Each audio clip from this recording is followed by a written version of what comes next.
Adam Hernandez here with a Detroit City FC post-match on the Majors Detroit and the Majors Detroit youtube.com/the Majors TV. Just recapping yesterday's match, Detroit City FC won, Tampa Bay Rowdies won from L. Lang Stadium in St. Petersburg, Florida.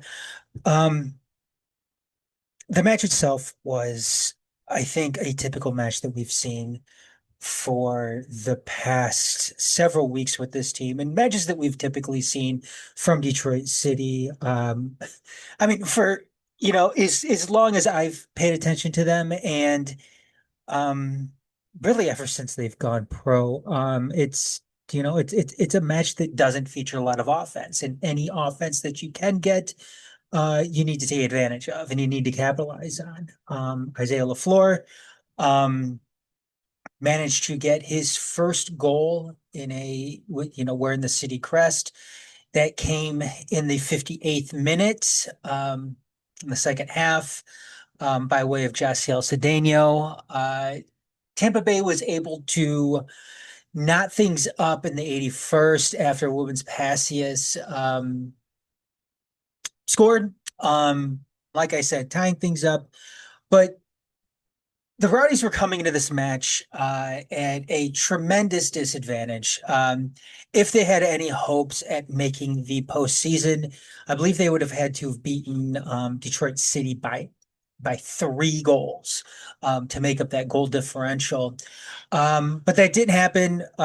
City was able to get the draw on the road against a incredibly desperate Rowdy squad. And since they didn't win, Detroit City, that is, they had to wait around and see what happened out in Orange County, Southern California.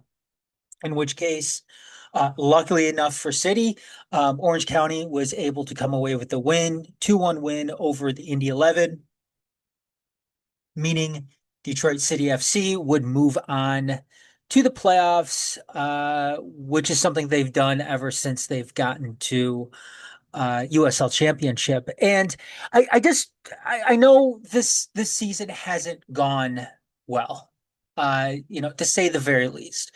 There are a couple of things that I want to touch on, though. First and foremost, City making it to the postseason.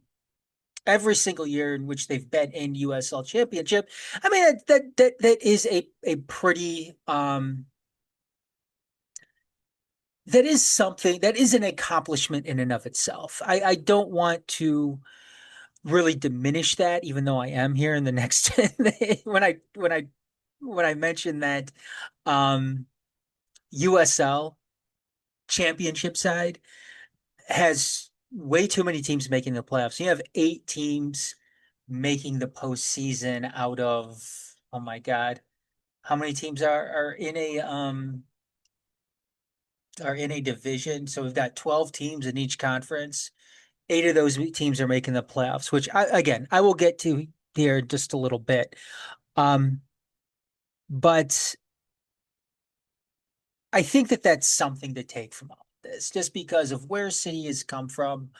The Just kind of the way that they were springboarded into USL Championship in a way that they probably weren't even prepared for. And no, and you could say that in hindsight now that they weren't prepared for it to begin with, and that's kind of a testament and a job well done to former head coach and former sporting director Trevor James, the job that he did to, despite them probably not being ready for USL Championship.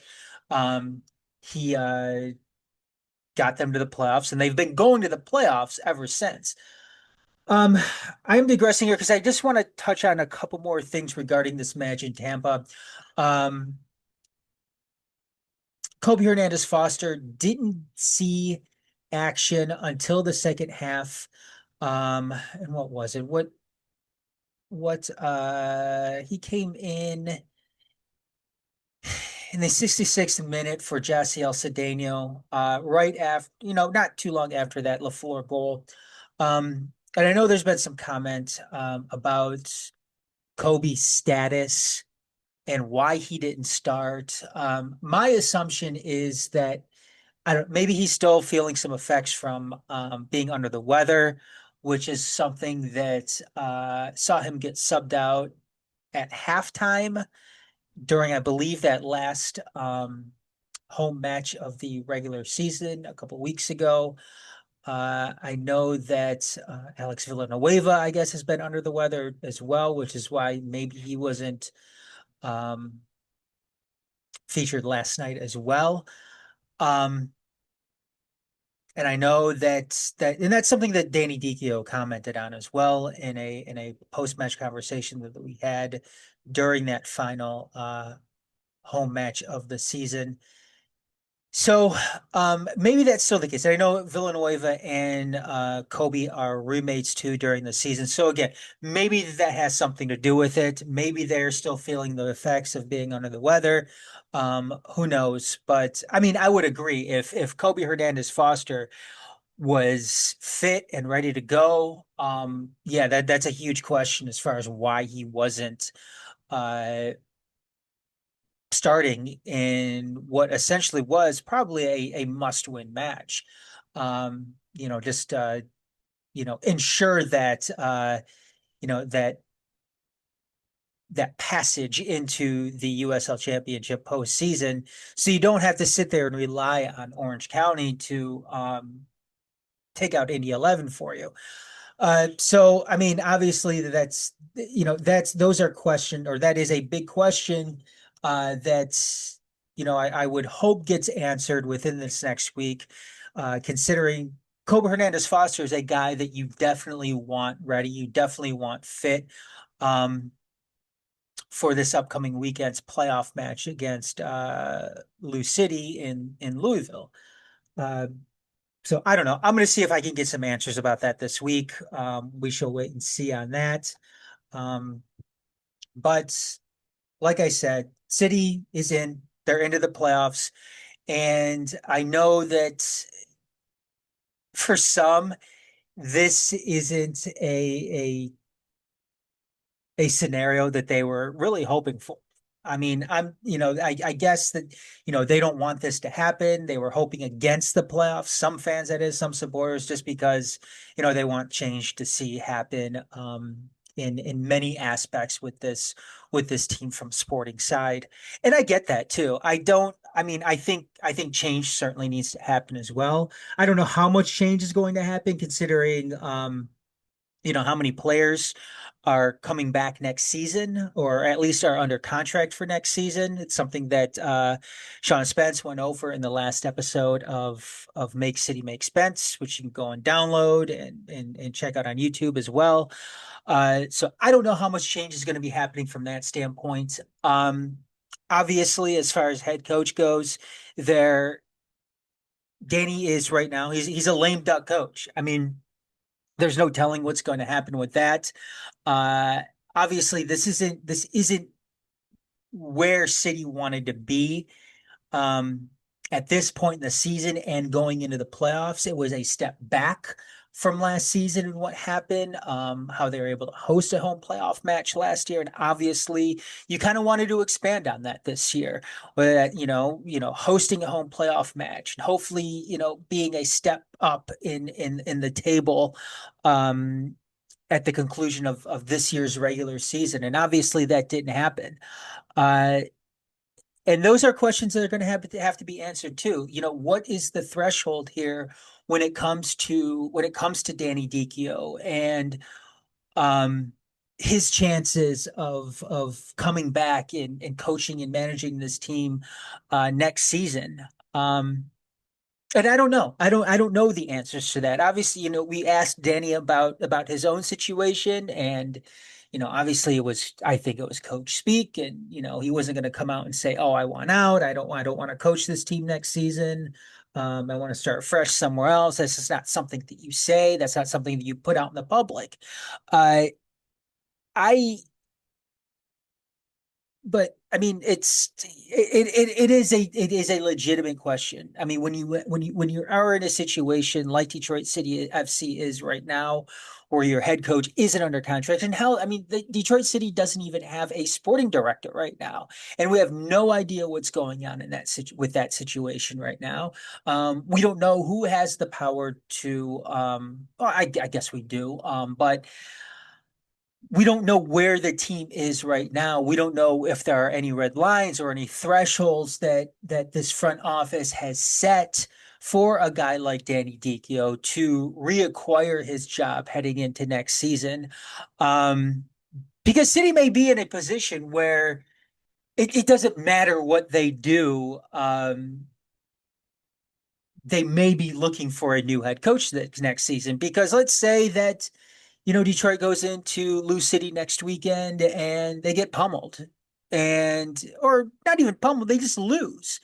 Um, I mean, based on what we saw this past season and based what we would have seen in the playoffs, I mean, should Danny be brought back in that sense?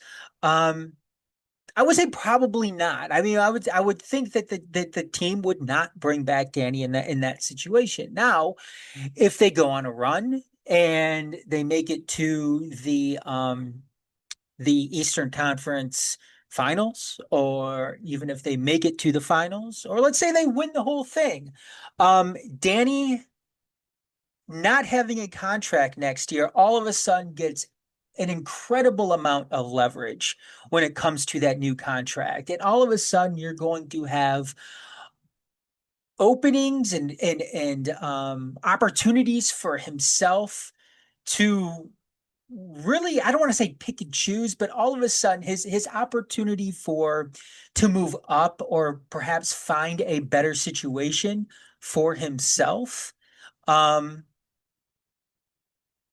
becomes it becomes much more of a reality. So I don't know. I mean, it's a I don't want to say it's an unfortunate situation, but it's probably a situation that City would maybe rather not be in right now, considering everything else that's going on with this club, whether it's the stadium and or trying to fill front office vacancies, worrying about this new collective bargaining agreement right now that is, you know, seems like it's very contentious between the players and the league, and whether or not there's even going to be a season that starts on time next year.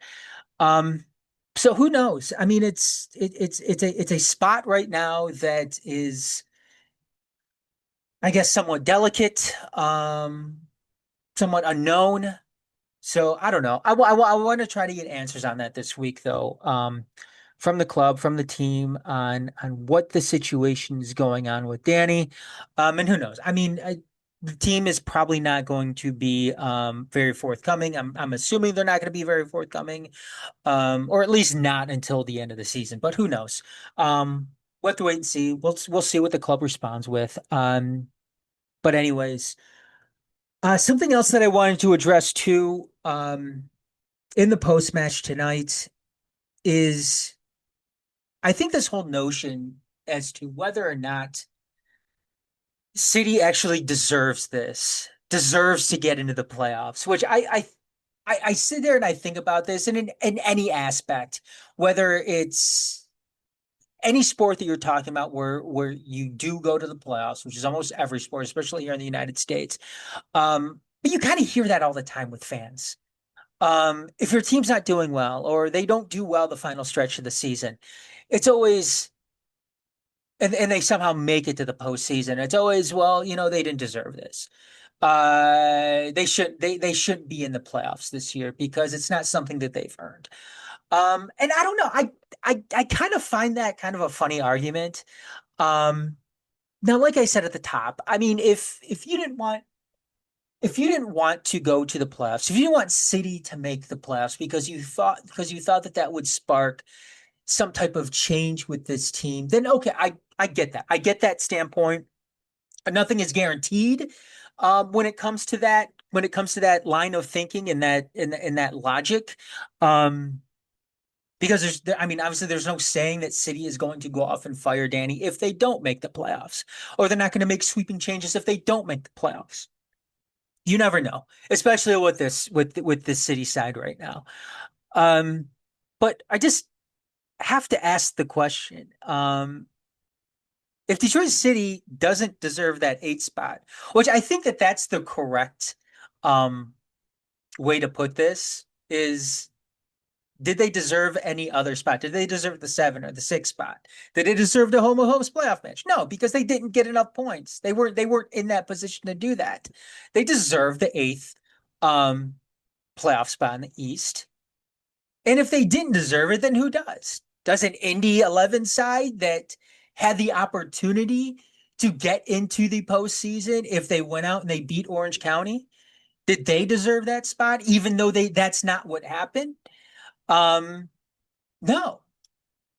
Did and I'm gonna bring the table back up here again because like I said, I just find this line of thinking very, very odd. I mean, did the Miami FC deserve this?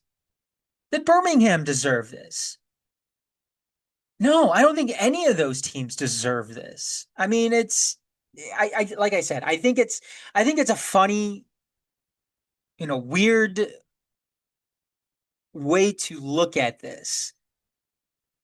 I think it's a weird way to be sanctimonious about all of this too, that Detroit City didn't deserve to be in this spot. Um, because let's be clear. I mean, no, City didn't have a good summer. They didn't have a good middle of the season. It was awful. And I've argued this and I've mentioned this many other times before that City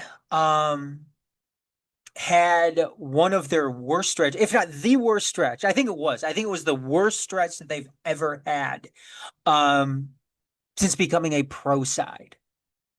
Um at a point during this season. It was bad.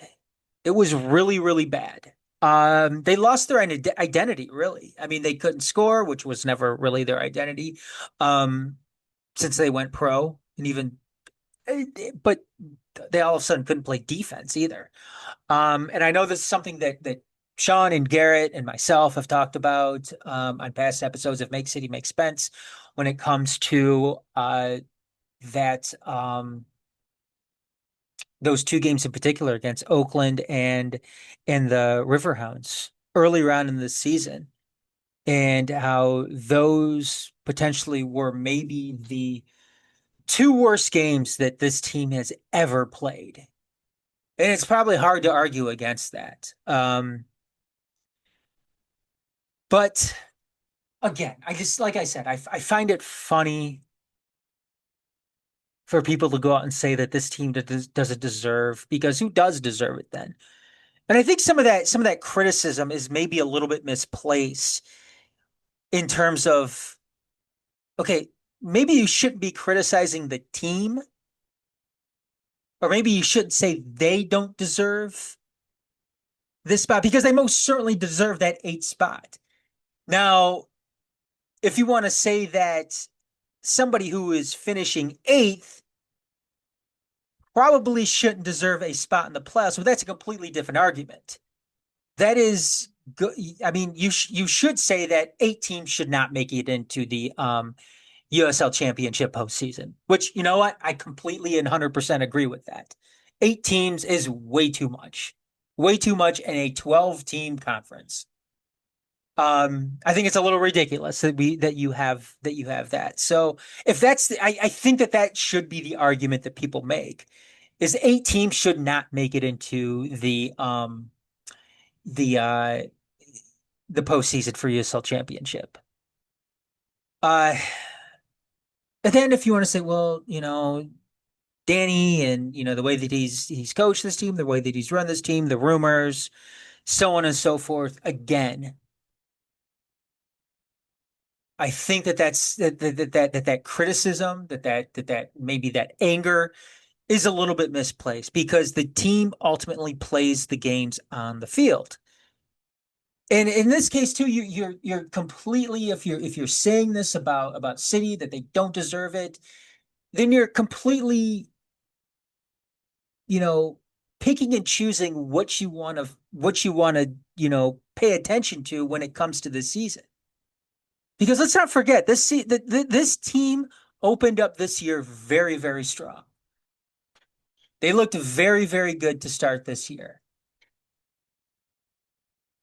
And then they had a decent August. And if you're saying they don't deserve it, then you're completely discrediting what they did at the beginning of the season and really kind of what they did towards the end. Um, and I don't think that's fair. I don't think that's fair. I think we have some fans just trying to be a little bit sanctimonious in all of this. Oh, well, we're so much better than this, and we just don't want this honor. It's like a team in college who, tries to deny an invitation to, the Kellogg Pop-Tarts Bowl or something like that just because they think they're above it. Um, like I said, I don't think that's the case with that should be the case with this team. Um, and I never understood. Again, if you're pushing the change thing, then that's fine.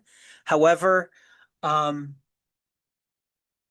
I'm never going to be somebody that wants to miss the playoffs just to miss the playoffs. Just because there's some, weird thought that, they don't deserve it. Hell, if you have the opportunity to get to the playoffs, especially in the USL Championship, um, you take it. You take it, especially in a one game elimination type format where anything can happen. And we've seen that. We've seen that with City not too long ago. We've seen them march into a on the road against a historically good team, which they did against Pittsburgh, and the unthinkable happens. They win and they move on. Now they ended up losing to Louisville City that year, but I digress. Uh, and anything can happen. Anything can happen. Yes, they lost 2-0 to Louisville City earlier on in the season on the road. And they've really never looked that great against Louisville City on the road. Um, but I'll tell you what, they didn't look bad against Louisville City a few weeks ago when they played them at Keyworth. And I thought that they were the better team that game. I thought they probably should have won that match. They didn't. I mean, it was typical City fashion, them being unable to convert and do anything. And when they got to that final 18. But who knows? I mean, look, anything can happen. Anything can happen. I think that's what you're really banking on if you're a team like City in this case. Like you have nothing to lose. City has nothing to lose in this game. This is all on Lou City. And Lou City, what did they kind of have a tendency to do? They kind of have a tendency to choke. Not saying that's going to happen, and we're gonna preview this match more this upcoming week. Probably on Make City Make Spence, probably on Tunnel Talk. Garrett and I may touch on it a little bit during the Detroit City Sportscast. Who knows? Obviously it's gonna be talked about a lot. But again, Lou City does have a tendency to choke. But I'm not saying that they are. Not saying Detroit's gonna go into um Louisville and shock the world. All I'm saying is that in this type of format, anything can happen. Um, we'll just have to wait and see. We'll have to wait and see. I mean, there's certainly things that people have to lose in this match. Um, especially if you're a guy like Danny Dicchio. Because I don't know. Like I mentioned earlier, I don't know if this match, I don't know if just getting to this point saves his job. Or not really saves his job, but earns him another contract for next season with this club. Who knows? Um, Other than that, like I said, coming up this week, I'm pretty sure that we're going to be recording a Make City Make Spence. That may be happening tomorrow night. I have a feeling we're also going to be doing a Tunnel Talk this week and a Detroit City Sportscast as well. I believe that's coming up on Wednesday.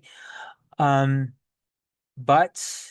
like I said, Detroit City FC draws Tampa Bay Rowdies 1-1, but are going to be moving on to the USL Championship playoffs after Indy 11 failed to take care of business on the road against Orange County, losing 2-1. Meaning Detroit City FC gets that 8th and final playoff spot in the East. They will now take on Louisville City this coming Saturday, 7 p.m. from Louisville, Kentucky, at Lynn Family Stadium. But other than that, that's going to do it for me tonight. Like I said, anything can happen in these type of situations, and we'll just have to see what happens. Have a good night, everybody. We'll see you next time. Thanks so much for checking out this post-match recap. For more of this and other Majors Detroit content, go to detroit.themajorsports.com. Additionally, you can find us on YouTube if you were wanting to see our videos at The Majors TV. Be sure to hit like and subscribe if you haven't. You can also find us wherever you follow social media. Twitter and Instagram, we're on as at Team SNX Detroit. Blue Sky is Team SNX Detroit, that'd be sky.social. We're on Facebook at The Majors Detroit. And if you check out your podcast in audio form, be sure to not only like, subscribe, but leave a 5-star review. It goes a long way in helping out all that are done, all the efforts here at The Majors Detroit. Thanks again for checking us out. Catch you next time.